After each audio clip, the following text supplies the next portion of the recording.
ಕೃಷಿ ವಿಜ್ಞಾನ ಇಲಾಖೆ ರಾಯಚೂರು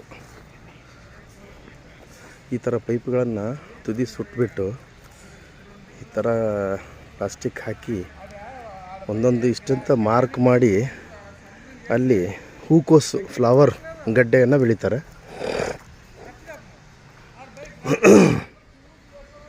ಇವೆಲ್ಲ ಪೈಪ್ಗಳು, ಡ್ರಿಪ್ ಪೈಪ್ಗಳು.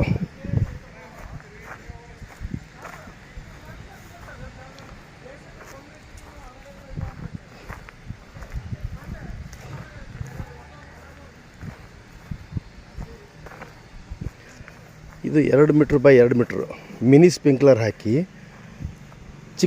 ಚಿಕ್ಕ ಬೆಡ್ ಮಾಡಿಕೊಂಡು ಇದರಲ್ಲಿ ಬೆಳೆಯನ್ನು ಬೆಳೀತಾರೆ. ಅಂದರೆ ಯಾವುದೇ ಥರದ ಲೇಬರ್ ಇಲ್ಲದೇ ಕಡಿಮೆ ಖರ್ಚಿನಲ್ಲಿ ವ್ಯವಸಾಯ ಮಾಡುವಂಥ ಒಂದು ಪದ್ಧತಿಯನ್ನು ಈ ರಾಯಚೂರು ಕೃಷಿ ಇಲಾಖೆಯಲ್ಲಿ ಹಮ್ಮಿಕೊಂಡಿರ್ತಾರೆ. ಇದನ್ನು ತಾವೆಲ್ಲರೂ ನೋಡ್ಬೋದು. ಎಷ್ಟು ಬೇಕೋ ಅಷ್ಟೇ ಗೊಬ್ಬರ, ಎಷ್ಟು ಬೇಕೋ ಅಷ್ಟೇ ನೀರು, ಎಷ್ಟು ಬೇಕು ಅಷ್ಟೇ ಕೆಲಸ, ಜಾಸ್ತಿ ಇಲ್ಲ. ಕಳೆಯನ್ನು ನಿರ್ಮೂಲನೆ ಮಾಡ್ಬೋದು.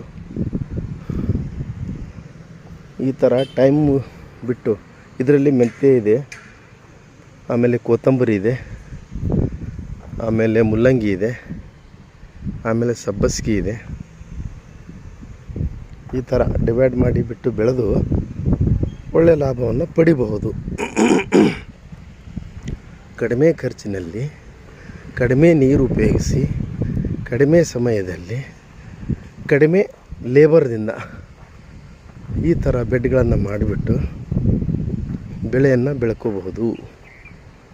ಇದೆಲ್ಲ ಒಂದು ತಿಂಗಳಲ್ಲಿ ಬಂದ್ಬಿಡುತ್ತೆ. ಸೂಪರಾಗಿದೆಯಲ್ಲ.